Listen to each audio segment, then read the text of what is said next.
বিশ্বনবী যেদিন নিজের এলাকা ছেড়ে চলে যাচ্ছিলেন, কাবা শরীফের দিকে তিনি বারবার তাকিয়ে বলেছিলেন, কাবা, বহু ইচ্ছা আকাঙ্ক্ষা ছিল তোর খেদমত করব, কিন্তু তোর নিষ্ঠুর সন্তানরা আমারে থাকতে দিল না।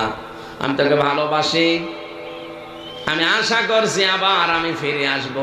মহান আল্লাহ ওই দিন তাকে আয়াত নাযিল করে শুনিয়েছিলেন, ইন্নাল্লাযী ফারাদা আলাইকাল কুরআনা লারাদ্দুকা ইলা মাআদ।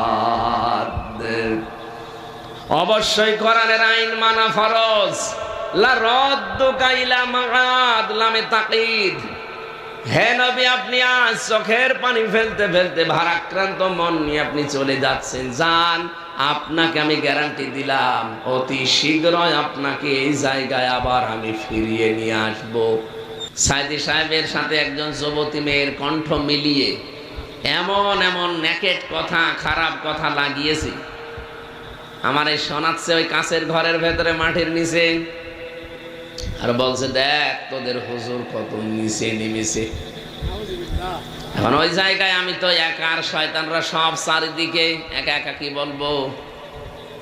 বাইরে যদি আমার মনে হচ্ছে যদি বাইরে হতো এরকম মানুষকে আমি পিটিয়ে মেরে ফেলতাম, এরপর চা হইতো হইতো।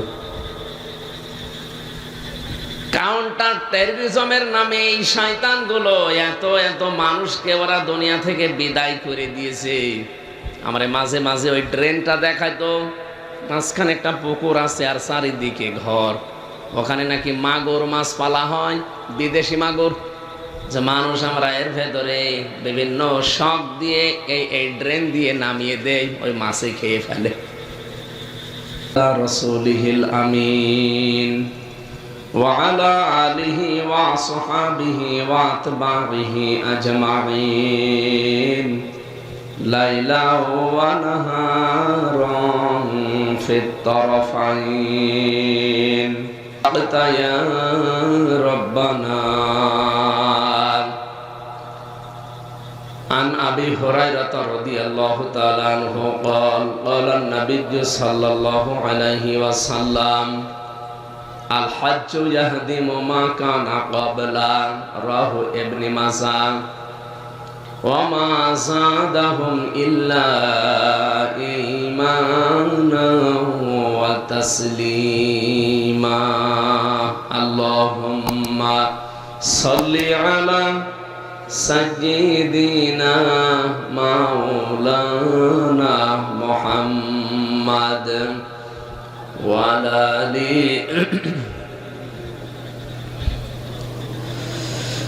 সুন্নাত নয় শুধু দাওয়াতের মেহমান, সুন্নাত নয় শুধু খাওয়া শেষে মধুপান।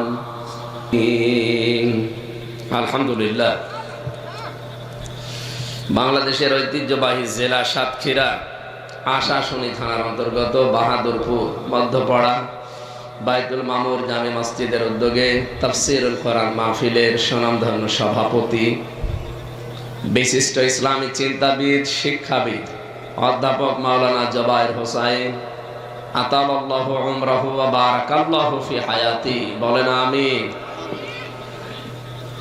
মাহফিলের প্রধান অতিথি বাংলাদেশ জামাত ইসলামী, আপনাদের এই আসনের সম্মানিত নমিনি, ইসলামিক চিন্তাবিদ, শিক্ষাবিদ, রাজনীতিবিদ, হাজার হাজার আলেমের উস্তাদ মুহাদ্দিস রবিউল বাশার আতালাল্লাহু উমরাহু ওয়া বারাকাল্লাহু ফি হায়াতি, বলেন আমিন।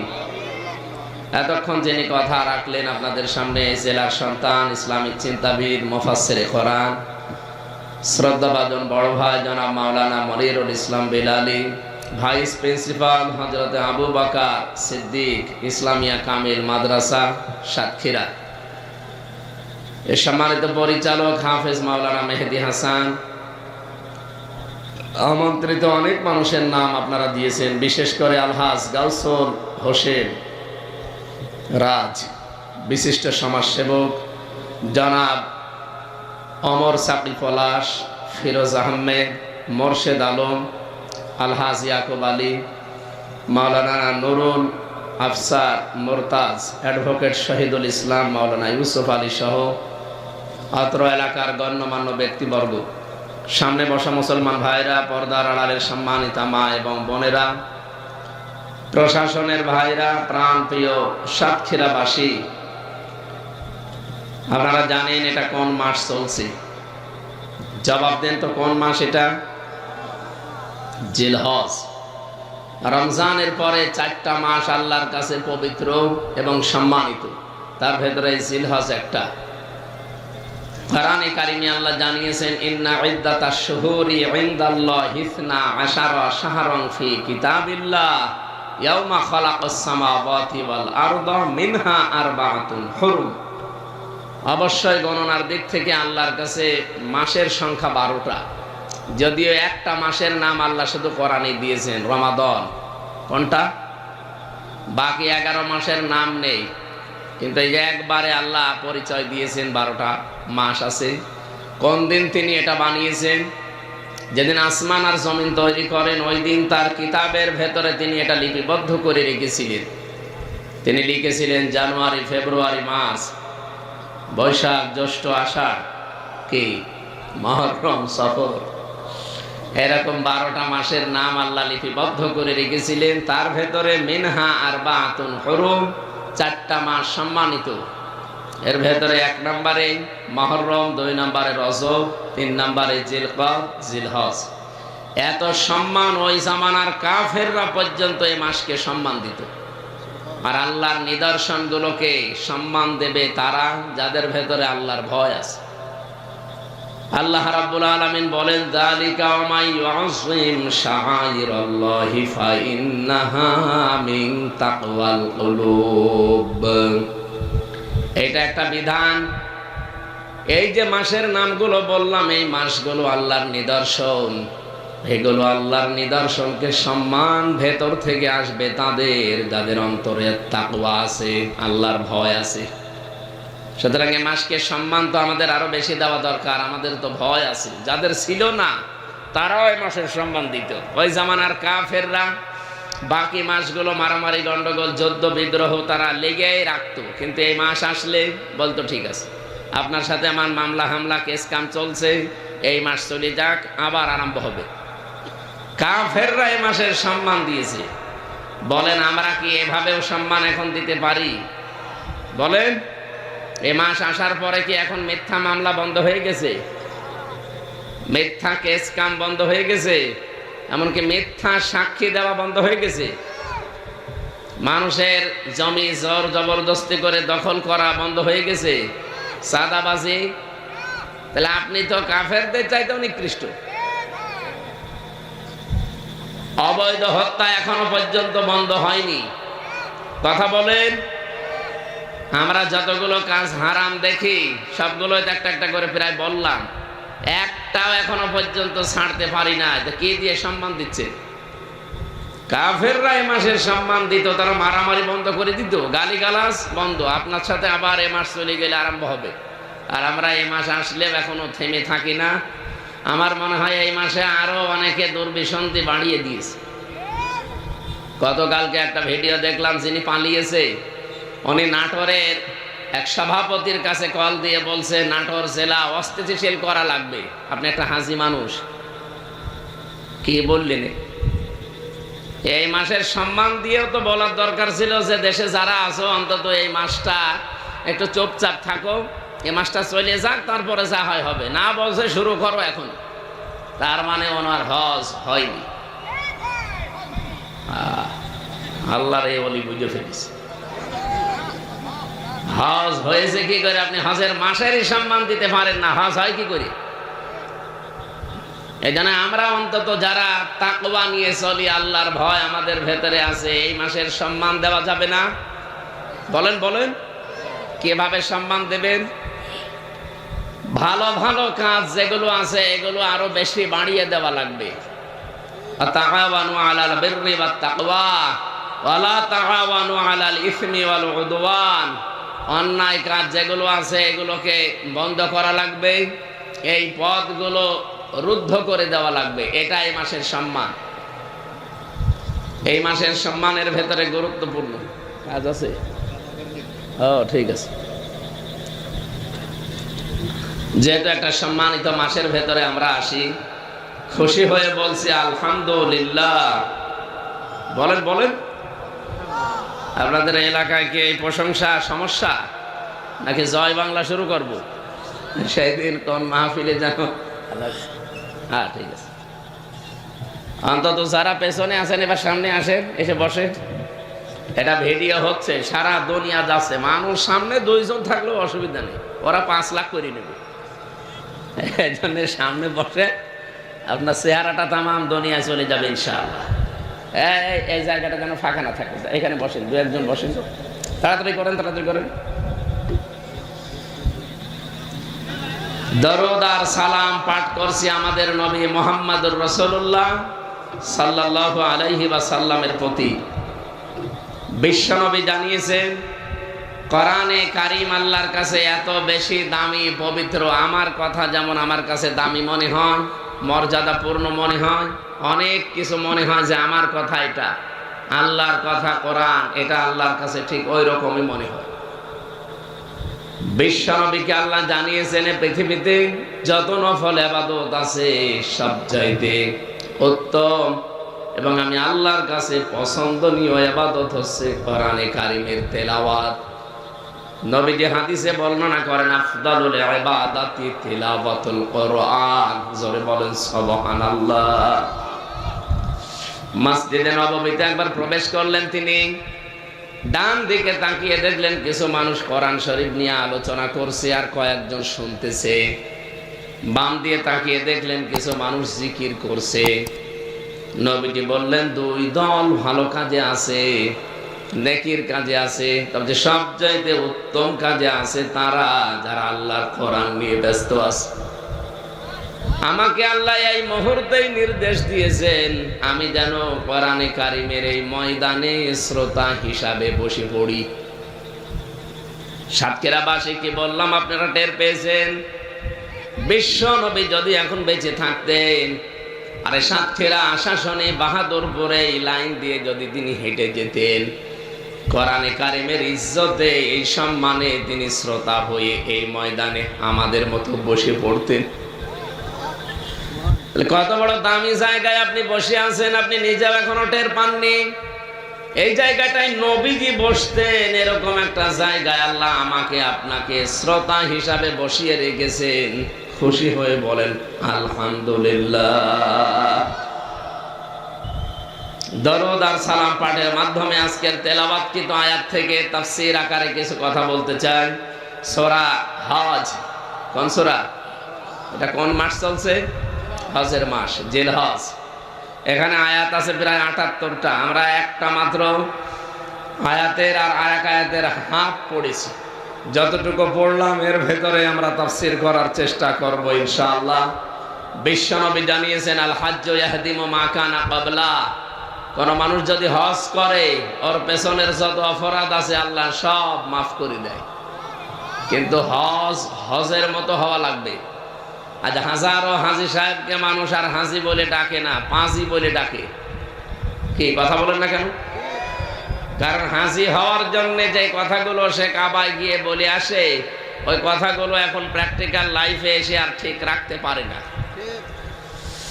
আমি 16 সালে গিয়েছিলাম। যখনই গোসল করার পরে এই কাফনের কাপড় মানে ইহরামের কাপড় আমাকে পরিয়ে দিল, তার মানে ওই দিন থেকে আমি যেন বিশ্বাস করে নিয়েছি যে আমি মরে গেছি। মানুষ তো মারা যাওয়ার পর তাকে কাফনের কাপড় পরানো হয়, কবরে দেওয়া হয়, অথচ আমি নিজেই জীবিত থাকতে আমাকে নিজে নিজে গোসল করালাম, নিজেকেই কাফনের কাপড় মানে ইহরামের কাপড় নিজেই পরলাম। এটা বিশ্বাস নিয়ে পড়লাম যে আমি মরে গেছি, বাকি যেই জীবনটা আমার আছে এটা আমার বোনাস হায়াত। কথা বলেন না কেন? আমি তো মরে গিয়েছিলাম। না মরলে মানুষ এরকম সাদা কাপড় পরে? আমি নিজে নিজেই মরে গেছি, নিজে নিজেই কাফনের কাপড় পরেছি, বাকি ছিল শুধু কবরে যাওয়ার। কবরে যাওয়ার আগে আমি আল্লাহর কাছে কয়েকটা কথা বলে আসলাম তার ঘরে গিয়ে। লাব্বাইক আল্লাহুম্মা লাব্বাইক লা শারিকা লাকা লাব্বাইক ইন্নাল হামদা ওয়ান নি'মাতা লাকা ওয়াল মুলক লা শারিকা লাকা লাব্বাইক। কথাগুলো এত গুরুত্বপূর্ণ এবং তাৎপর্যপূর্ণ, আমার এই ছোট মাথার ভেতরে এই কথার ব্যাখ্যা আমি এভাবে নিয়েছি, কোন মানুষ যদি এই তিনটা কথা স্পেশাল ভাবে মেনে চলতে পারে, ওর জীবন আমার আল্লাহর খাতায়, হাজিরা খাতায় হাজি হিসাবে উঠে যাবে। আর হজের সওয়াব কি বললাম? পুরস্কার, আল হাজ্জ ইয়াহদিমু মা কানা ক্বাবলা। যারা হজ করে তাদের পেছনের যত আমল আছে আমার আল্লাহ সব কবুল করে নিয়ে তাকে তার পেছনের অপরাধ সব মাফ করে দেয়। এই জন্য যে কথাগুলো বলা হয় হজে যাওয়ার পরে, এটা একটু খেয়াল করা দরকার। এবার প্রায় 16 লক্ষ হাজি আল্লাহর ঘর তাওয়াফ করছে অলরেডি। এখন আপনি 1-2 জন মনে করছেন, 16 লক্ষ। আপনার সাতক্ষীরা পুরা জেলা মিলে যত মানুষ আছে, এতগুলো মানুষ আজকে আল্লাহর ঘর কাবায় আছে। আমি হিসাব করে দেখেছি, বাস্তবতা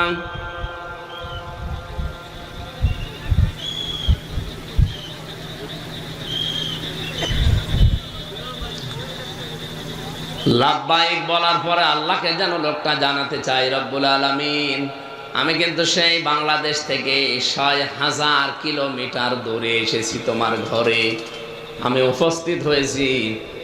কারণ এই ডাকটা আমি শুনেছিলাম হযরত ইব্রাহিম নবী ডাক দিয়েছিলেন, ওয়াদ্দিন ফিন্নাসি বিল হাজ্জি ইয়াতুকা রিজালাও ওয়া আলা কুল্লি যামিরিন মিআতিনা মিন কুল্লি ফাজ্জিন আমিক। হযরত ইব্রাহিমকে আল্লাহ আদেশ দিয়েছিলেন, আপনি আযান দেন, ঘোষণা দেন, মানুষকে আহ্বান করেন। হজ সংক্রান্ত আপনি শুধু আযান দিয়ে ঘোষণা দিয়ে জানিয়ে দেন, তামাম পৃথিবীতে যে আওয়াজ পৌঁছিয়ে যাবে, কারণ এটা পৌঁছানোর দায়িত্ব আমি আল্লাহর। আপনি হয়তো এখানে মুখে আজান দিলে হয়তো খুব বেশি হলো 200-300 হাত দূরে যাবে, নাইকে বেশি হলো 1/2 কিলোমিটার গেল। আপনার এই আওয়াজকে তামাম পৃথিবীতে পৌঁছিয়ে দেওয়ার দায়িত্ব আমি আল্লাহ নিয়েছি, আপনি শুধু আজানটা দেন। মানুষ দেখবেন আপনার ঘোষণা শোনার পরে বিভিন্ন যানবাহনে চড়ে, উঠে চড়ে, কত কিছুতে চড়ে তারা এখানে চলে আসবে আল্লাহর ঘর তাওয়াফ করার জন্যে। আমাদের জাতির পিতা হযরত ইব্রাহিম কতদিন আগে ঘোষণা দিয়েছিলেন, তামাম দুনিয়া থেকে মানুষ এই ঘোষণা শুনে আর চলে যায়। এখন যারা গেছে তারা যাওয়ার পরেই বলছে, লাব্বাইক আল্লাহ আমি চলে এসেছি, আমি হাজির। এই নামটা আমির হামজা তোমার কুদরতের খাতায় একটু লিখে নাও। আল্লাহ তাআলা বলেন, দাঁড়া, এখান থেকে কয়েকটা কথা আমাকে শোনা। ইন্নাল হামদা বলা হয় যে আমি আজকে থেকে যত প্রশংসা করব দুনিয়ায় আর কারো প্রশংসা আমার মুখ দিয়ে, আমার অঙ্গ প্রত্যঙ্গ দিয়ে, আমার কোনো কিছু দিয়ে পৃথিবীর কারো প্রশংসা আর হবে না। এখন থেকে যদি প্রশংসা করি শুধু তোমার করব। এই জন্য হামদের আগে আলিফ লাম দিয়ে আপনি নির্দিষ্ট করে দিলেন। প্রশংসাটা শুধুমাত্র কার হবে বলেন তো? আরো জোরে বলেন। এটা গ্যারান্টি দিয়েছেন আপনি ইন্না দিয়ে। হামদালিল্লাহ বললেও তো হয়ে যেত। হামদের আগে আলিফ লাম দিয়ে, এর আগে ইন্না দিয়ে আপনি কত বড় গ্যারান্টি দিয়েছেন, আপনি টের পেয়েছেন। আরবি বোঝেন না, এই জন্য টের পাননি। এত বড় গুরুত্ব দিয়ে বললেন আল্লাহ আজকে থেকে পৃথিবীতে আর কারো প্রশংসা করব না, যদি প্রশংসা আমি করতেই পারি কার? যত নিয়ামত তুমি আমাকে দিয়েছো, এটা আমি কথা বলতে পারি, এটা তোমার নিয়ামত। আমাকে যে প্রভাব প্রতিপত্তি এলাকায় দিয়েছো, এটা তোমার নিয়ামত। আমাকে যে জ্ঞান দিয়েছো, এই জ্ঞান নিয়ামত কার? আমি যে ক্ষমতা পাবো, এই ক্ষমতা নিয়ামত কার? আমাকে যা দিয়েছো সব তোমার নিয়ামত, এমনকি আমার ছেলে মেয়েও তোমার দেওয়া নিয়ামত। আমার সবগুলো আমি আজকে থেকে তোমার জন্য শুধু ব্যয় করব, অন্য কারো জন্য না। ও বাংলার মুসলমানেরা কান খাড়া করে শোনেন, রেকর্ড হচ্ছে। তামাম দুনিয়ার হাজিদেরকে বলছি, দ্বিতীয় এই কথাটা আপনি আল্লাহর ঘর তাওয়াফ করার সময় দিয়ে এসেছিলেন। এটা যদি আজ বাংলাদেশে এসে রাখতে পারতেন, এই দেশে আমার মনে হয় আল্লাহর প্রশংসা বাদ দিয়ে অন্য কারো প্রশংসা হতো না, আর আমার যত নিয়ামত আছে সব আল্লাহ বাদে অন্যের জন্য ব্যয় হতো না। আপনি রাজনীতি করবেন আল্লাহর জন্য করা লাগবে, কারণ এটাও নিয়ামত। আপনার যে এলাকায় প্রভাব প্রতিপত্তি আছে এটা ব্যয় করা লাগবে আল্লাহর জন্য, এটা নিয়ামত। আপনি বলে এসেছেন কাবা শরীফে। 3 নম্বরে স্পেশাল ভাবে আর একটা কথা বলা হয়, আল মুলক। এটা মুলক মানে রাজত্ব, রাজনীতি। আল্লাহ, আমি বাংলাদেশে গিয়ে যদি কোন রাজনীতি করে থাকি, রাজত্ব যদি আমি অর্জন করি, রাজ্য রাজনীতি যদি আমি চালাই, এটা শুধু তোমার জন্য করব। সাতক্ষীরাবাসী কে কোন দলে আছেন, মতে আছেন আমি জানি না, এটা এখন বাদ দেন। বলেন তো হাসিদের এই 3টা কথা, লক্ষ লক্ষ হাসি এখন সারা পৃথিবী থেকে 16 লাখের উপরে হাসি এখন, বাংলাদেশ থেকে লাখের উপরে। বলেন তো এই মানুষগুলো এসে যদি এই কথাটা ঠিক রাখতে পারতো, এই দেশের আর কারো লাগতো না, শুধু হাজিরাই যথেষ্ট ইসলাম কায়েমের জন্য। যখন আপনারা চলে আসবে হাজিরা হজ শেষ করে, বিদায় তাওয়াফ করে যখন আপনি আসবেন, সর্বশেষ একটা কথা আল্লাহকে বলা লাগে, কি সেটা? লা শারীকা লাকা লাব্বাইক। হে আল্লাহ, আমি চলে যাচ্ছি, আমার নামটা তুমি হাজিরা খাতায় লিখে রেখো, তার মানে জান্নাতের খাতায় লিখে দিও। আমি চলে গেলাম, আমি কিন্তু মুশরিক না। লা শারীকা লাকা, আমি তোমার সাথে কি জীবনে আর কাউকে শরীক করব না। তোমার শক্তির সাথে, তোমার আইনের সাথে, তোমার নিয়ামতের সাথে অন্য কাউকে আমি আর শরীক করব না। আমি এটা তোমাকে লিখে দিয়ে গেলাম, আমি বিদায় তাওয়াফ করে চলে যাচ্ছি। আজ এই যে আসবে, আরাফাতের পরেই তো হজ শেষ হয়ে যাবে, মানুষজন আসতে থাকবে। সারা বিশ্বের যেখানে যে যাবে, শুধু হাজিরাই যথেষ্ট সারা পৃথিবীতে আল্লাহর দিন কায়েমের জন্য, আর কারো লাগবে না। শিরিকের ব্যাপারে কথা আপনি 2 বার বলেছেন এই তালবিয়ার ভেতরে। লাব্বাইক আল্লাহুম্মা লাব্বাইক বলার পরেই বলা লাগে লা শারীকা লাকা লাব্বাইক, আর ওই শেষের দিকে বলা হয় লা শারীকা লাকা লাব্বাইক। এই কথাটা 2 বার বললেন কেন? কাবা শরীফে প্রবেশ করেছিলেন যে জায়গাটা আল্লাহ এত বেশি নিরাপত্তা দিয়েছেন, ওই জায়গাকে কোরআনে কারিমে সূরা আলে ইমরানের 97-98 নাম্বার পড়বেন আয়াত, 4 নাম্বার পারার 1ম নাম্বার পৃষ্ঠার 6 নাম্বার লাইনে আছে, ওয়ামান দাখালাহু কানা আমিনা। আল্লাহ পাক বলেন, আমার এই ঘরের ভেতরে কেউ যদি প্রবেশ করে, তাকে আমি নিরাপত্তা দিয়ে দেই। এখানে হাসি আছে যারা একটু জিজ্ঞাসা করেন, কাবার এরিয়ার ভেতরে গেলে আপনি নিরাপত্তা, আপনি নিরাপদ। এমনকি আপনার বাবার হত্যাকারী কেউ যদি আপনি দেখেন না, কিছুই বলতে পারবেন না। হ্যাঁ, কাবার বাইরে আমি দেখেছি, সেখানে মারামারি হয়, গন্ডগোল হয়, গালিগালাজ আছে, ছিনতাই আছে, সেখানেও মানুষকে কম বেশি করছে অনেক কিছু। কাবার এরিয়ার ভেতরে কোনো সমস্যা আমি পাইনি, একটাই মাত্র কারণে যে আমিনা আল্লাহ দিলেন, এটা নিরাপত্তার জায়গা। কারণ কাবার এরিয়ার ভেতরে নিরাপত্তা পাওয়ার একটাই কাজ, সেখানে শিরিক নেই। কি কথা বলেন না কেন? সেখানে শিরিক নেই, এই জন্য জায়গাটা আমার আল্লাহ নিরাপত্তার চাদরে ঢেকে রেখেছেন। কাবার এরিয়া যতটুকু আপনি কোন রকমের ঝামেলা আমি তো অন্তত পাইনি। নারী পুরুষ পাশাপাশি দাঁড়িয়ে নামাজ পড়ছে, আজ পর্যন্ত কোনো অঘটন ঘটেছে আমরা শুনিনি। কি কথা বললেন না? আমি নিজে নাইজেরিয়ার একজন মহিলার পাশে দাঁড়িয়েছিলাম, কাবার পাশে, নামাজ শুরু হয়ে গেছে, তড়িঘড়ি করে করবো কি পাশে, পরে দেখছি একজন মহিলা। সবাই সবাই ওই জায়গায় সব একটাই চিন্তা যে আমার কি হবে, আমার কি হবে। যেন মানুষ গায়ে লাথি লাগলেও কিছু বলতে চায় না, মনে হয় যে পোষা বিড়াল, মনে হয় যে লাথি দিয়েছে। অথচ কাবার বাইরে এসে আপনি একটা লাথি না, ওর দিকে চোখ গরম করে তাকান তো। এখান থেকে আমি যেটা নিয়েছি, আমি নিজে যেহেতু পেয়েছি, পুরা এরিয়াটাই কোনো শিরিক আপনি পাবেন না। এই জন্য আল্লাহ পুরা এরিয়াটাই নিরাপত্তা দিয়েছেন। বাংলাদেশ তো আর কাবা শরীফ না। কাবা শরীফ বলেন, এই 56,000 বর্গ মাইলের এই বাংলাদেশকে যখন নিরাপত্তা দিয়ে যদি এখন ঢেকে রাখতে চান, বাংলার মানুষ কি করেন আমি জানি না, এই মুহূর্তে সিদ্ধান্ত নেওয়া লাগবে যে জীবনে আমরা কোনোদিন আর শিরিক করব না। তলে তলে কি হচ্ছে আপনি খোঁজ রাখেন কিছু? আজ 3 দিনের ভেতরে পার্বত্য চট্টগ্রামের যে জেলাগুলো আছে, বিশেষ করে রাঙ্গামাটি, বান্দরবন, খাগড়াছড়ি, এই 3টা জেলাকে তারা অলরেডি বিভিন্ন কায়দা কৌশলে আয়ত্ত করে ইসরায়েলের মতো একটা রাষ্ট্র ঘোষণা দেওয়ার সিদ্ধান্তে আছে। ও এলাকার স্বঘোষিত রাজা যে ছিল, এই যে সন্তোলার মা, আজ প্রায় 3 মাসের উপরে আছে। বাইরের দেশে শুধু যায় আসে, মন্ত্রীর মর্যাদা নিয়ে চলতো লোকটা। দাদা বাবুদের কাছে এখন আছে, বিভিন্ন দেশের সাথে যোগাযোগ করে, বিশেষ করে আন্তর্জাতিক মহলে চেষ্টা চালাচ্ছে কি করে এই পার্বত্য অঞ্চলের 3টা জেলাকে আলাদাভাবে রাষ্ট্র ঘোষণা করা যায়, আর সেটা হবে খ্রিস্টান রাষ্ট্র। বিশ্বের বহু জায়গায় এই ষড়যন্ত্র চালিয়ে ওরা অলরেডি আলাদা আলাদা রাষ্ট্র করে ফেলেছে, আমরা দেখেছি। এইটাকে এখন চেষ্টা চালাচ্ছে কি করে এটা করা যায়।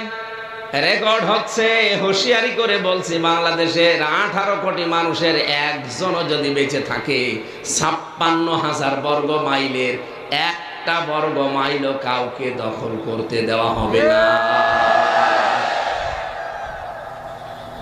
এটা আমার মায়ের দেশ, হব্বুল ওয়াতনি মিনাল ঈমান। যদি এটা হাদিস না আরবি প্রবাদ, হব্বুল ওয়াতনি মিনাল ঈমান। দেশপ্রেম এটা ঈমানের অঙ্গ। বিশ্বনবী যেদিন নিজের এলাকা ছেড়ে চলে যাচ্ছিলেন, কাবা শরীফের দিকে তিনি বারবার তাকিয়ে বলেছিলেন, কাবা, বহু ইচ্ছা আকাঙ্ক্ষা ছিল তোর খেদমত করব, কিন্তু তোর নিষ্ঠুর সন্তানরা আমারে থাকতে দিল না। আমি তোকে ভালোবাসি, আমি আশা করছি আবার আমি ফিরে আসব। মহান আল্লাহ ওই দিন তাকে আয়াত নাযিল করে শুনিয়েছিলেন, ইন্নাল্লাযী ফারাদা আলাইকাল কুরআনা লারাদ্দুকা ইলা মাআদ। অবশ্যই কোরআনের আইন মানা ফরজ। লারাদ্দুকা ইলা মাআদ, লামে তাকীদ। হে নবী, আপনি আজ চোখের পানি ফেলতে ফেলতে ভারাক্রান্ত মন নিয়ে আপনি চলে যাচ্ছেন, যান। আপনাকে আমি গ্যারান্টি দিলাম, অতি শীঘ্রই আপনাকে এই জায়গায় আবার আমি ফিরিয়ে নিয়ে আসব। আল্লাহ আসেন নাই? এই কথা বলেন না কেন? কয় বছর পরে? মাত্র 10 বছরের ব্যবধানে নবীর আকাঙ্ক্ষা আল্লাহ পূরণ করে আবার সেখানে নিয়ে এসে রাষ্ট্রপ্রধান বানিয়েছেন। আর আমরা অলরেডি 54 বছর পার করে ফেলেছি। আশায় থাকতে থাকতে 54 হাতে দেশটা তুলে দেবে। আমাদেরকে নিজের বাড়িতে থাকতে দেননি, নিজের এলাকায় থাকতে দেননি, নিজের ডিস্ট্রিক্ট আমার কুষ্টিয়াতে আমি কতদিন যেতে পারিনি। আমি যাওয়ার আগে পুলিশ বাড়ি যেয়ে বসে থাকে। আমার গ্রামের বাড়ি কুষ্টিয়ার সদর থানা, পাঠিকাবাড়ি ইউনিয়নে। আমি এমনিতে বছরে হয় 2-3 বার করে বাড়িতে যেতাম, থাকতাম ঢাকাতে, বাইরের দেশে। বাড়ি আসার আগেই দেখি 2 গাড়ি পুলিশ। কি গো, জানেন কি করে আপনারা? আমি নিজে জানি না যে আমি বাড়ি আসবো, আর আপনারা জেনে ফেলেন। হুজুর, আপনার পেছনে কিরামান কাতিবিন আছে, সব সময় ওরা লোক ফিট করে রেখেছিল। আমি কোথায় যাই, কোখানে কি করি, মোবাইলে কি কথা বলি, সব ওরা রেকর্ড করেছি। এই যে 3 বছর জেলে ছিলাম, রিমান্ডে আমারে 10 দিন সব শুনিয়েছে। কোথায় কার সাথে কি কথা বলেছি সব দেখাচ্ছে। আমার সব চাইতে আশ্চর্য লেগেছিল ওদের এই রেকর্ড করা দেখে। আমার গলা নাই, আমি চিনতে পারলাম আমি এই সাতক্ষীরার একজন মুহাদ্দিস ছিল, কলারওয়ায় বাড়ি, মুহাদ্দিস আমিরুল ইসলাম বেলালি। নাম শোনেননি? আল্লাহর বান্দার সাথে আমি একদিন কথা বলেছিলাম, উনি আমাদের মুফাসসির পরিষদ আলেমদের একটা সংগঠন, এর বাংলাদেশের উনি সভাপতি ছিলেন ওই সময়, সে 18 সাল 19 সালে। একেবারে 11 সাল থেকে শুরু করে 20 সাল পর্যন্ত পুরা 10 বছর আমি কোথায় কি করেছি প্রত্যেকটা রেকর্ড করে করে কম্পিউটার থেকে নামিয়েছি। কি কিরামান কাতিবিন লাগিয়েছিল টের পেয়েছে। এতটা কঠিন অবস্থায় একটা একটা করে শোনাতে শোনাতে যখন মাওলানা দেলাওয়ার হোসাইন সাইদি রহমতুল্লাহ আলাই তার একটা রেকর্ড নিয়ে এসে আমারে শোনাচ্ছে, তার সম্মান বাড়ানোর জন্য না, গোয়েন্দা বিভাগের যারা নিয়ে এসেছিল, আমার মনে হয় ওটা ডিবির লোক হবে, কারণ কারো তো আর এখানে নাম লেখা নেই। একবার আছে DB, NSI, DGFI, CID, PBI, counter terrorism, এরপরে আমার মনে হয় 27টার উপরে গোয়েন্দা বিভাগ কাজ করছে, সব একটা একটা করে আসতো। ওই দিন বিপদে পড়েছিলাম বেশ। সাইদি সাহেবের সাথে একজন যুবতী মেয়ের কণ্ঠ মিলিয়ে এমন এমন নেকেট কথা, খারাপ কথা লাগিয়েছি, আমার এই শোনাচ্ছে ওই কাঁচের ঘরের ভেতরে মাটির নিচে, আর বলছে দেখ তোদের হুজুর কত নিচে নেমেছে। এখন ওই জায়গায় আমি তো একা, আর শয়তানরা সব চারিদিকে, একা একা কি বলবো। বাইরে যদি আমার মনে হচ্ছে যদি বাইরে হতো এরকম মানুষকে আমি পিটিয়ে মেরে ফেলতাম, এরপর আমার চা হইতো। কাউন্টার টেররিজমের নামে এই শয়তানগুলো এত এত মানুষকে ওরা দুনিয়া থেকে বিদায় করে দিয়েছে। আমার মাঝে মাঝে ওই ট্রেনটা দেখাইতো, মাঝখানে একটা পুকুর আছে আর চারিদিকে ঘর, ওখানে নাকি মাগুর মাছ পালা হয়, বিদেশি মাগুর, যে মানুষ আমরা এর ভেতরে বিভিন্ন শখ দিয়ে এই ড্রেন দিয়ে নামিয়ে দেয়, ওই মাছে খেয়ে ফেলে। কঠিন অবস্থার ভেতরে সবচাইতে বেশি বাংলাদেশের ইসলামপন্থীদেরকে দেশে বিদেশে মোড়লদের সামনে জঙ্গি জঙ্গি এই নাটক যারা সাজিয়েছে, 1 নম্বরে মনিরুল গোপালগঞ্জের, 2 নম্বরে আসাদুজ্জামান, এটা গোপালগঞ্জের, মাল সবই গোপালগঞ্জের। আমার মনে হয় বাংলার 16-18 কোটি মানুষ এই 2 জনকে মাফ করা জীবনও ঠিক হবে না। এরা বহু সন্তানের, বহু মানুষের জীবন বিনা কারণে নষ্ট করেছে। ইসলামী ছাত্রী সংস্থার 2 বোনকে তারা এখনো পর্যন্ত এই জঙ্গির মামলা নাটক সাজিয়ে এখনো জেলে রেখে দিয়েছে। আমরা চাই এই 2 বোনকে অতি তাড়াতাড়ি দ্রুত মুক্তি দেওয়া হোক। এক কথা বলে না কেন? আমি নিজেরটা তো নিজে দেখেছি যে কেমন মিথ্যা সাজায় ওরা। 800 পৃষ্ঠা লিখেছে, এর ভেতরে সামরাইজ করে প্রায় 400 পৃষ্ঠা বানিয়েছে আমার নামে, প্রত্যেকটা অক্ষর মিথ্যা। অথচ ম্যাজিস্ট্রেটের সামনে, জজের সামনে দাঁড়িয়ে দাঁড়িয়ে যতগুলো কথা ওরা বলছিল, ওই পিপি সরকারি যেটা, ওই আব্দুল্লাহ আবু, ওই শয়তান আমি খুঁজতেছি, ওরে পেলে আমি সত্যি মুসলমানি দিয়ে দেব। নাম দেখেছেন আব্দুল্লাহ আবু, ওরা জোতা পিটা করা দরকারি শয়তান। এত মিথ্যা কথা মানুষ বলতে পারে? জজের সামনে আমারে দাঁড় করিয়েও ও মনে হয় আধা ঘন্টা একাধারে যতগুলো কথা বললো, যদি 20,000 কথা বলে থাকে আধা ঘন্টায়, তো 20,000 কথাই মিথ্যা। একটা কথা ওর জীবনে সত্যি পালার নাম।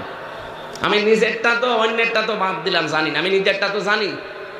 বলছে উনি ছিল আনসারুল্লাহ বাংলা টিমের প্রধান, অথচ ছাতাছে কি আমি আজ পর্যন্ত জানি না।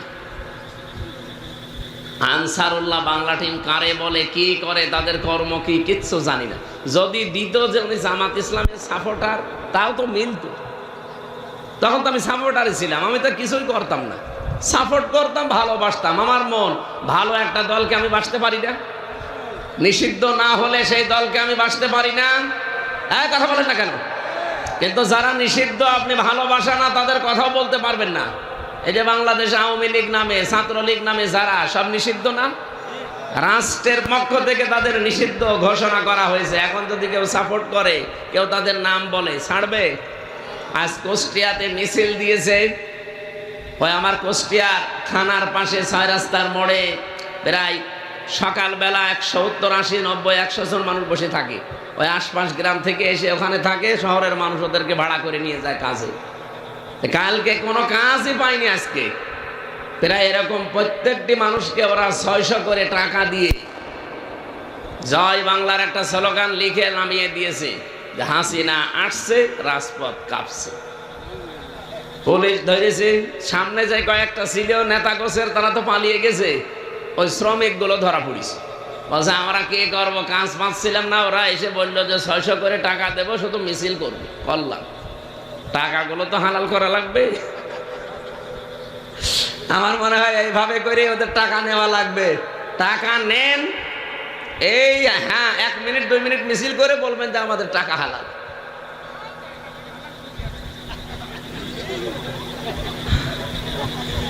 নিষিদ্ধ ঘোষিত কোন দলের সাপোর্টার, তাকে আমি ভালোবাসি, আমি তার নাম করি, এরকম তো করি নাই। আমি সাপোর্ট করতাম বাংলাদেশ জামাত ইসলামীকে, তাদের কাজকর্ম দেখি। আর আপনি আমারে ট্যাগ দিলেন যে আমি আনসারুল্লাহ বাংলা টিমের প্রধান।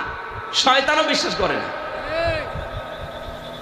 ম্যাজিস্ট্রেট এবং জজ পর্যন্ত হেসে ফেলেছে এই কথা যখন ওই লোকটা বলছিল। না, একটা কথা হইল, এই হুজুরের ওয়াজ আমি শুনি না, সারা দেশ চলে, আমি নিজেও তার ওয়াজ শুনে রাত্রে ঘুমাতে যাই।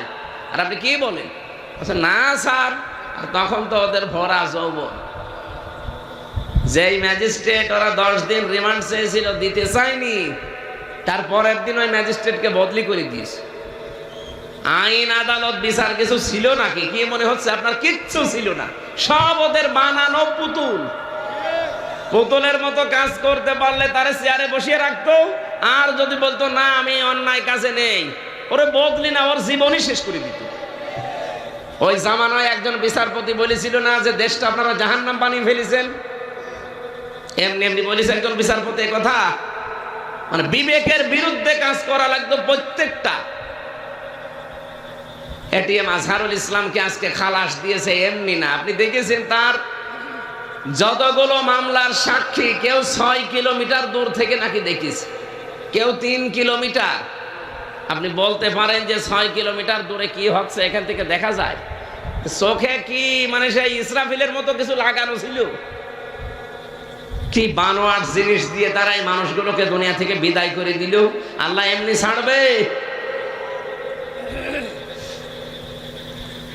সাতক্ষীরাবাসী আমি আহ্বান জানাচ্ছি, দেশে যারা দায়িত্বে আছেন, এই 15 বছরের ভেতরে যাদেরকে মিথ্যা মামলা দিয়ে, মিথ্যা সাক্ষী দিয়ে, জঙ্গির নাটক বলে বলে বহু মানুষের জীবন আপনারা জাহান্নাম বানিয়ে দিয়েছেন। এখনো পর্যন্ত কত মানুষ মিথ্যা জঙ্গির নাটক নিয়ে শুধু হক কথাগুলো নবীর পক্ষে, আল্লাহর পক্ষে বলার কারণে আজ হাজারো মানুষ এখনো জেলখানায়। আমি বহু মানুষের সাথে পরিচিত হয়েছিলাম ভেতরে, যে আল্লাহর নবীর বিপক্ষে অবস্থান নিয়েছে যারা, তাদেরকে শাতেমে রসুল বলে বলেছিল নবীকে কেউ গালি দিলে, কষ্ট দিলে তাকে এই দেশ থেকে বিদায় করা লাগবে, অথবা তাকে ফাঁসির আদেশ দেওয়া লাগবে। এই কথা লিখেছিল ফারাবি নামে, শফিউর রহমান ফারাবি নামে একজন ভাই, সে এখনো পর্যন্ত জেল খাটতেছে। এরকম বহু মানুষকে শুধু মিথ্যা মামলা দিয়ে, মিথ্যা সাক্ষী দিয়ে, আমার বিরুদ্ধে 4 জন সাক্ষী ওরা টাকা দিয়ে জোগাড় করেছিল। আগস্টের 5 তারিখের পরে পরিবর্তন না আসলে আমার মনে হয় এখনো পর্যন্ত শ্বশুর বাড়ি থাকা লাগতো। যে 4 জন সাক্ষী দিতে গেছে তাদেরকে আমি জীবনে দেখিনি, তাদের চিনি না। বাড়ি কোথায়? কুষ্টিয়ায়, চড়হাসে, দোকানদার সব। আমি বললাম ভাই আপনারা আমাদেরকে চেনে? না। আপনি কি? একজন বলল আমার নাম কুমার নাদা কি যেন, তার মানে হিন্দু মানুষ। ওই মিষ্টির দোকানে মিষ্টির দোকান দিয়েছে, ওরে বলেছে তোরে এত টাকা দেবো শুধু যে আমির হামজার বিরুদ্ধে এই কথাগুলো বলবি। ও ঠিক, যে ও কিছুই তো জানে না, আমার বাবার নামও জানে, ওর মুখস্থ করতে দিয়েছিল, ছাতা গেছে ভুলি। যাবার পরে বলছে আপনি কার বিরুদ্ধে? বলছে আমির হামজা। আমির হামজার বাবার নাম কি? আমার তো মনে নেই। মনে নেই মানে কিসের সাক্ষী আপনি? ওই সময় তো কিছু বলতে পারলাম না, কারণ আমার পেছনে হাত বাঁধা, এতিমের মতো দাঁড়িয়ে আছে। আমার পক্ষে তো কেউ নেই, শুধু একটা উকিল ছাড়া, আর সব তো ওদের। মামলার আয়ু থেকে শুরু করে একেবারে ওই জজ পর্যন্ত সব ওদের। ওখান থেকে চলে আসলাম, এই যে যখন খারিজ হয়ে গেল মামলাটা আগস্টের 5 তারিখের পরে, ওখানে গিয়েছিলাম। যে ওই দোকানে দেখি লোকটা বসে আছেন, বললাম ভাই আপনি যে আমার নাম বললে, জীবনের আগে আপনার সাথে আমার দেখা হয়েছে কোনোদিন? না হুজুর। না হুজুর, আপনি কিভাবে কি করলেন? তা আমার রাতের বেলায় এসে টাকা দিয়েছে। কয় টাকা হয় ব্যবসা করে, এই যে টাকা দিলাম, শুধু হুজুরের নাম যে বলবি। তা আমি কি করবো? আমি তো আপনার ধর্মের মানুষ না, আমি একটা হিন্দু মানুষ, আমি তার হালাল হারাম ওসব বুঝি না।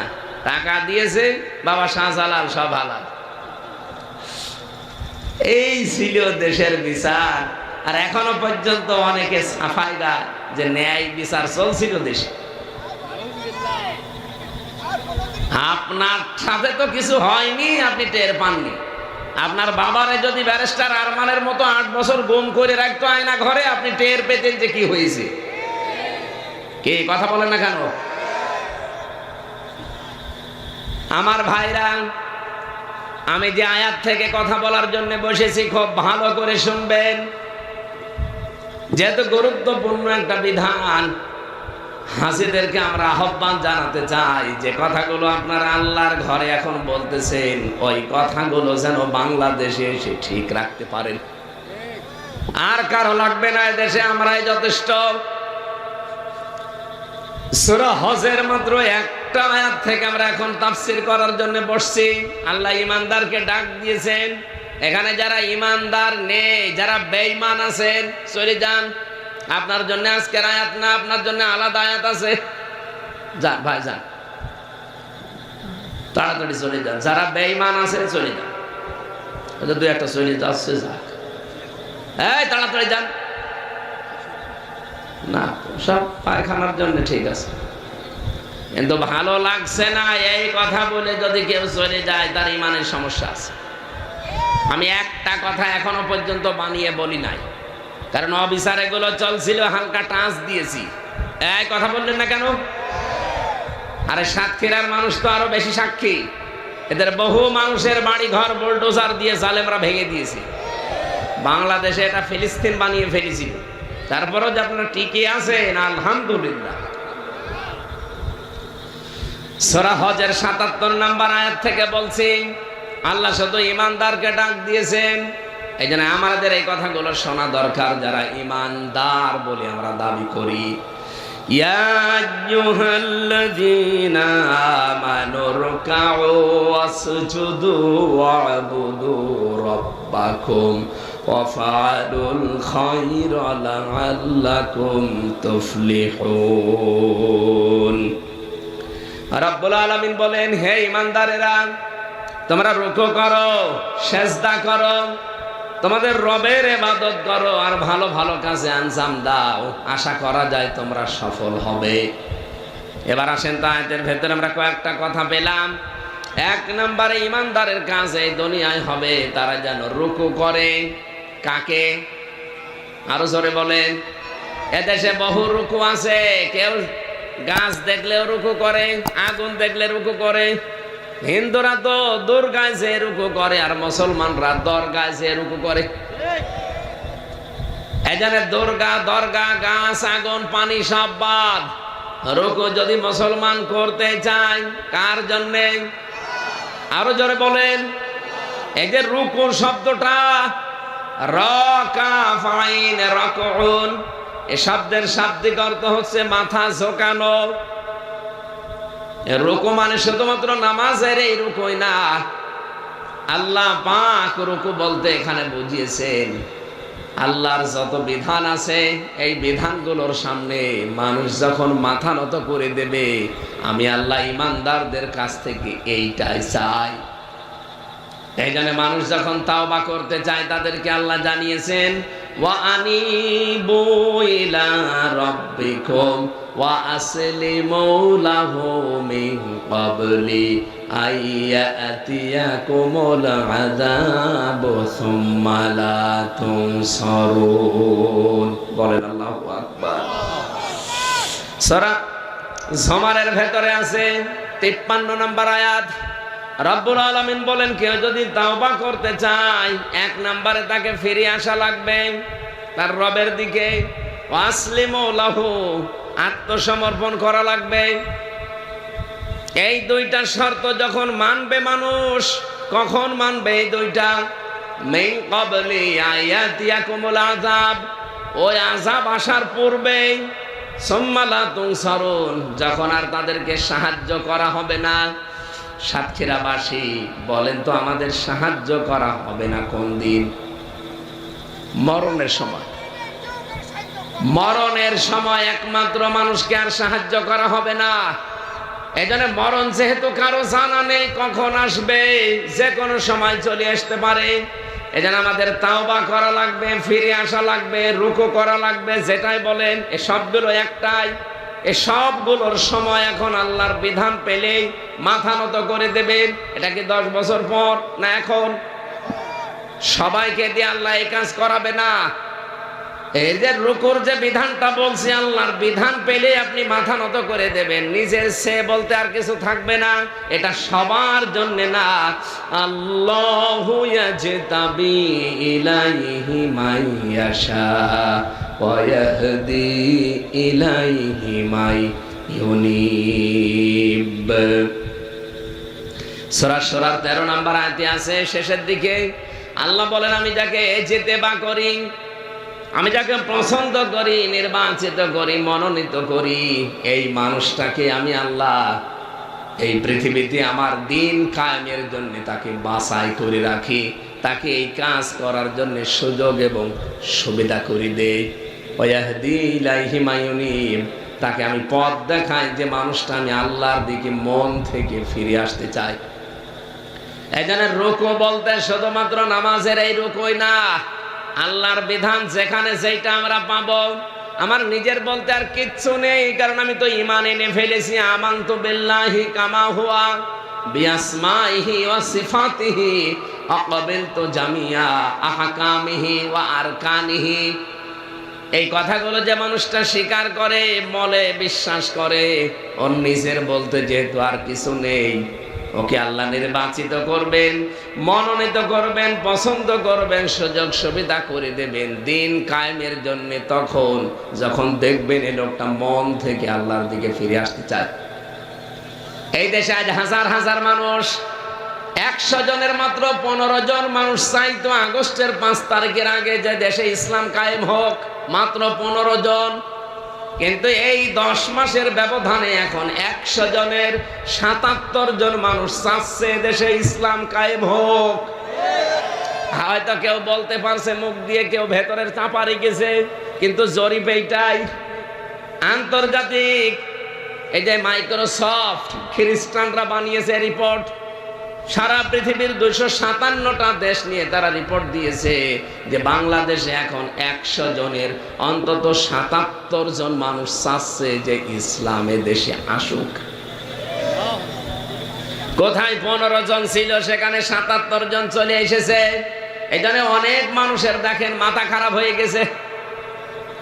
এই কথা বলছেন, অনেকের মাথা আজ খারাপ এমনি না, কারণ এগুলো যদি আমরা মুসলমানেরা বানাতাম তারা বিশ্বাস করতো না, বানিয়েছে খ্রিস্টানরা।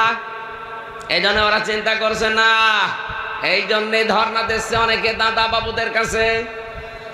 কোন দাদা বাবু, কোন সাদা চামড়া, লাল চামড়া, কালো চামড়া আমাদের বাঁচাতে পারবে না। আমাদের যদি বাঁচাতেই পারে শুধুমাত্র আল্লাহ। এই জন্য কাবা শরীফ যেহেতু বাংলাদেশ না, কাবার এরিয়াটা শুধুমাত্র শিরিক মুক্ত থাকার কারণে ওটা নিরাপত্তার চাদরে ঢাকা। আমাদের এই 56,000 বর্গ মাইলও আমরা চাই আমরা শিরিক মুক্ত দেশ গঠন করব, তাহলে এই দেশটাও অন্তত নিরাপত্তার চাদরে ঢেকে দেবেন কে? বাংলাদেশ জামাত ইসলামের নিবন্ধন কেড়ে নিয়েছিল, তাদের প্রতীক বাতিল করেছিল। একটাই কারণ ছিল, তারা ওই শিরিকটা মানে নাই। শিরিক কি? ক্ষমতার উৎস আল্লাহ, আর ওরা বলতো না ক্ষমতার উৎস জনগণ। নিজেরা সংবিধান বানিয়ে নিয়ে এই শিরিকটা ঢুকিয়েছিল। বাংলাদেশ জামাত ইসলামী বলেছিল এরকম নিবন্ধনের দরকার নেই, যে নিবন্ধন থাকলে জাহান্নামী হওয়া যায় না, দরকার হয় নিবন্ধন না নিয়ে মরে যাব। কিন্তু আল্লাহর জয়, আল্লাহ দিয়ে দিয়েছে এই 12 বছর পর। কথা বলেন না কেন? ওই বাংলাদেশে তো 73টা দল আছে, কেউ তো এই শিরকের বিরুদ্ধে কথা বলে না। আপনারা যে বলেন যে আমাদের আকীদা ঠিক নেই, এই মিথ্যা কথা চাপিয়ে দেওয়ার জন্য আপনি কিয়ামতে আসামি হবেন। আকীদা ঠিক নেই আপনাকে কে বলেছে? বাংলাদেশ জামাত ইসলামীর আকীদাই বাংলাদেশে একমাত্র আকীদা যে জমিন যার, আইন চলবে তার। এর বাইরে যদি কারো আকীদা থাকে, এই আকীদা পোষণ করতো বলেই তো তারা এই নিবন্ধন বাতিল করে দিয়েছিল। তারা বলেছিল ক্ষমতার উৎস জনগণ নয়, ক্ষমতার উৎস কে? আন্নাল কুওয়াতা লিল্লাহি জামিয়া ইন্নাল্লাহা আলা কুল্লি শাইইন কাদির। আর আপনি আর রাজনীতি করার জায়গা পান না, শুধু এসে এখানে বাঁশ দেন না, নিজের পেছনে বাঁশ না দিয়ে অন্যের পেছনে বাঁশ দিতে যান। আমরা চাই এদের শিরিক মুক্ত করে আল্লাহর নিরাপত্তার চাদর দিয়ে কাবা শরীফের মতো এই 56,000 বর্গ মাইল আমরা পরিবেষ্টিত করে রাখতে চাই।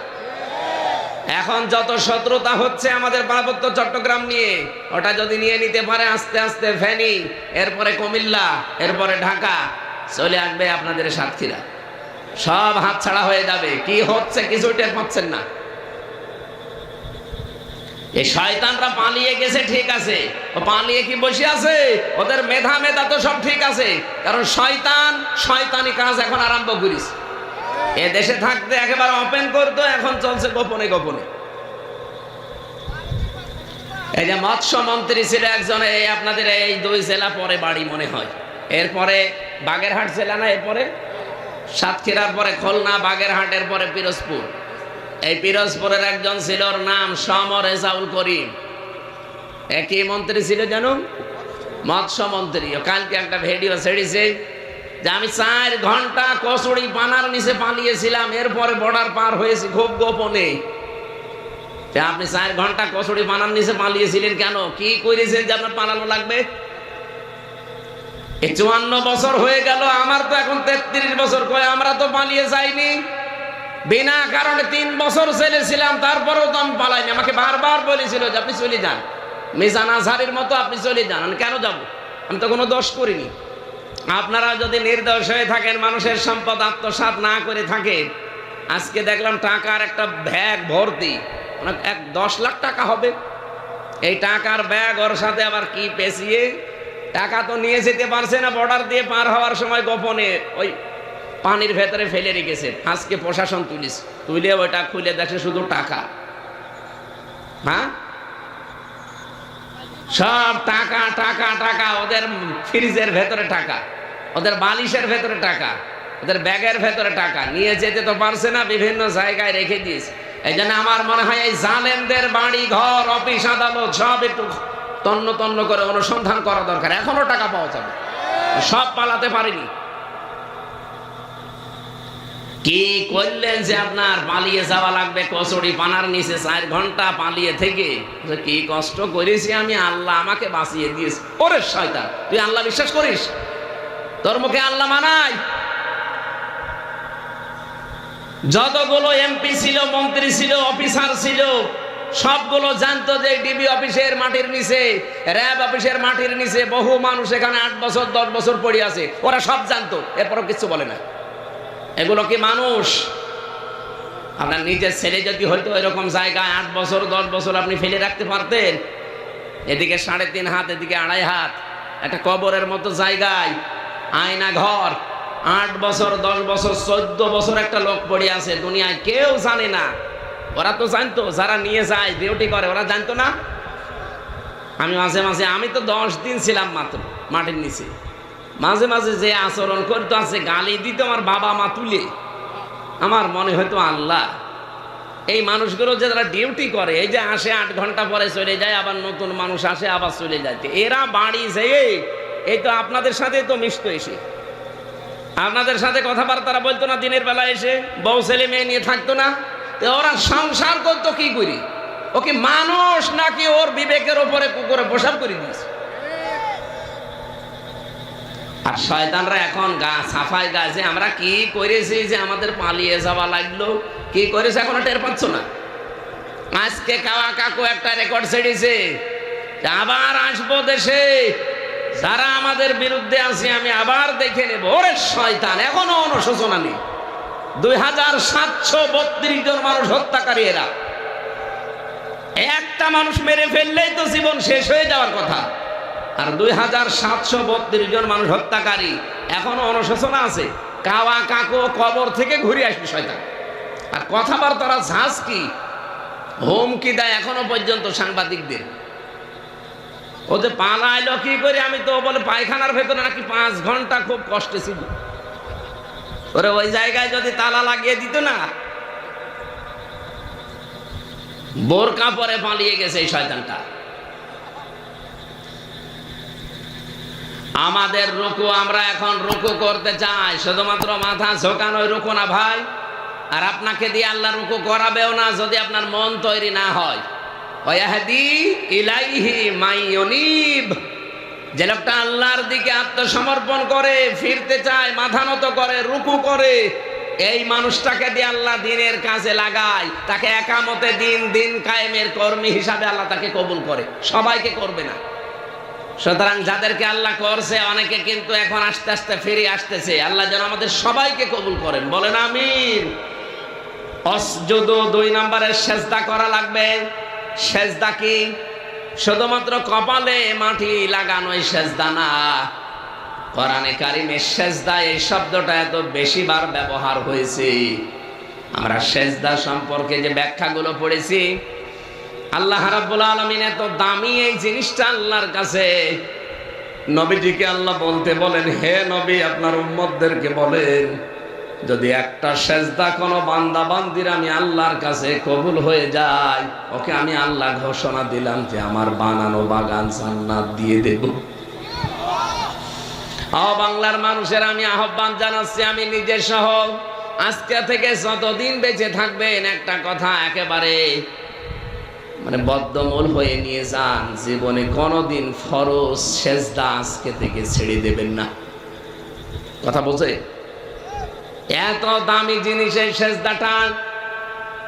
আল্লাহ আমাদের চেহারার দিকে তাকালেই যে মনে হয় আল্লাহ আমাদের সেজদা দেওয়ার জন্যই বানিয়েছে।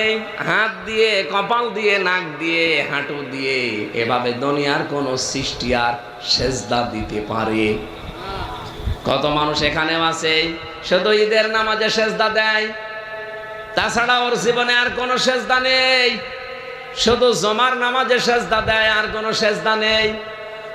বাংলার মানুষ, পৃথিবীতে যার জীবনে যত বেশি সেজদা থাকবে, আর ওই সেজদাটা যদি সেজদার মতো হয়, কিয়ামতের দিন সে আল্লাহর নিকটবর্তী তত বেশি থাকবে। কোরআনে কারীম জানিয়েছে, ওয়াসজুদ ওয়াকতারিব, হে নবী আমার বান্দা বান্দীদেরকে বলেন, ওরা যদি আমার নিকটে আসতে চায়, তারা যেন সেজদা দেয়।